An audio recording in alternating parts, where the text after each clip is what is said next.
Here we are at RJ Beauty in Brighton, and I am doing the painting and decorating today. I'm going to be doing a night shift. It's going to take a long time. I've got a lot to do. Let me just give you a tour of the place.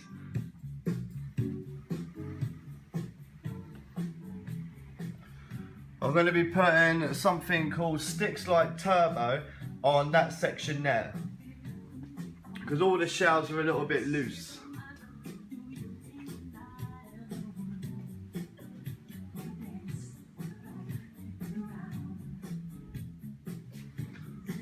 I'm going to tape off this section with frog tape and go around it.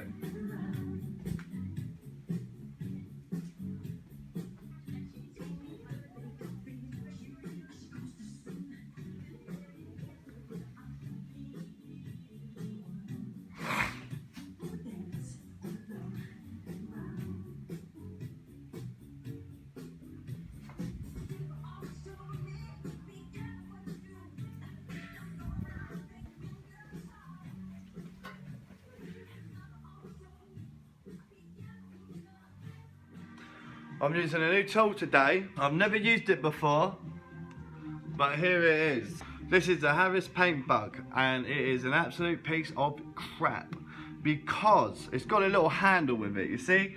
That is meant to attach into a pole, but it doesn't attach into my pole, and I've got a Worcester Sherlock, which is one of the best poles, and it's got a handle.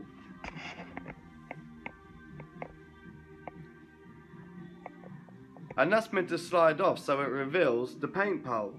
But it's so flimsy it comes flying off. If you've got carpets down, seriously, do not try this product. I'm using it by hand and I hear a lot of reviews that it leaves brush marks. I would have to say that that is true. It gives you a brush mark effect. I've already done this section.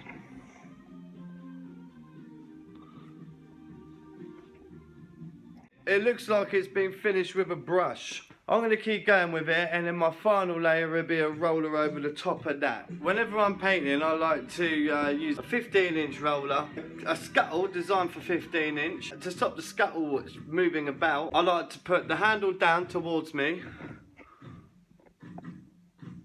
and then put my foot on that metal bar. That will give it stability. You ain't got to worry about that scuttle pushing away from you. Make sure when you're doing your rolling, you keep that roller fully loaded. As you can see, I've got no dust sheets down. Never push too hard, because that's when you get the sprays and the build up of paint in the edges of the roller. With this being a beauty salon, the walls are going to be really greasy, so make sure you give them a good rub down with sandpaper to get rid of the hard bits. Then give it a once over with sugar soap.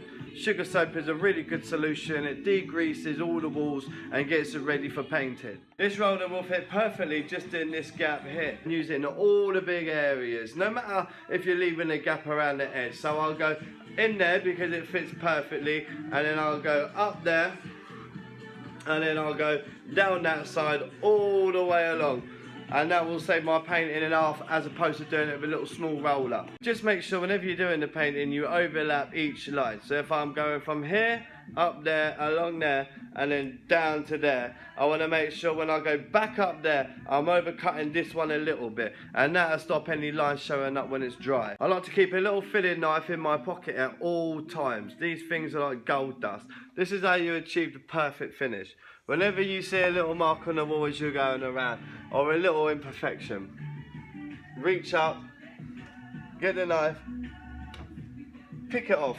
Just pick it off, let it drop to the floor, because you can pick that up later. It's not got paint on it, it's just going to be part of the sweep pile, and then you'll get a nice even finish all the way around. And that's what people are looking for. They're looking for a perfect surface area, so when they look at it they can go, wow, that looks nice, thank you, that's amazing, that is so good. That's the reaction that you want. The only way you can achieve that action is by taking all the little nicks out as you go along. You have a good eye for detail, and if you can manage that, then you can get most of your jobs customer satisfaction. You can't please everybody 100% of the time. Take photos of it, show the before, show the after, and if necessary, take them to court with all of the photographic evidence. Keep your roller loaded, keep your foot on the carry handle, twist your roller as you approach the wall.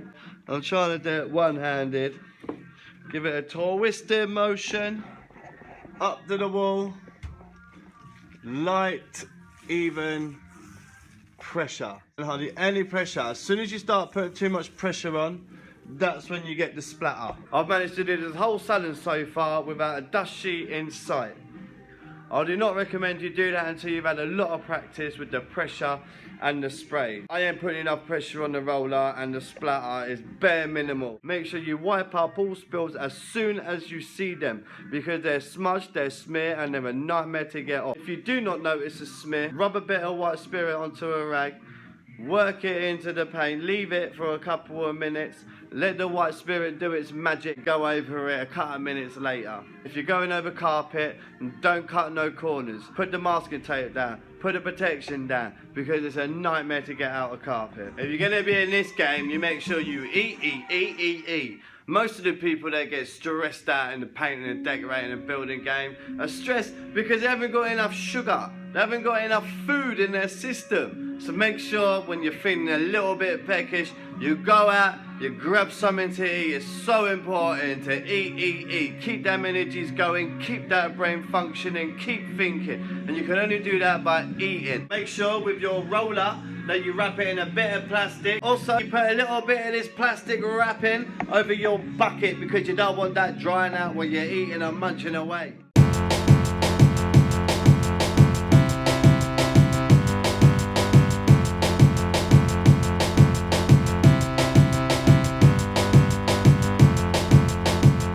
Welcome to Taco Bell in Brighton. I've got myself a volcano burrito, cheesy nachos and a churros. Nom nom, gonna get this down in and get back to work.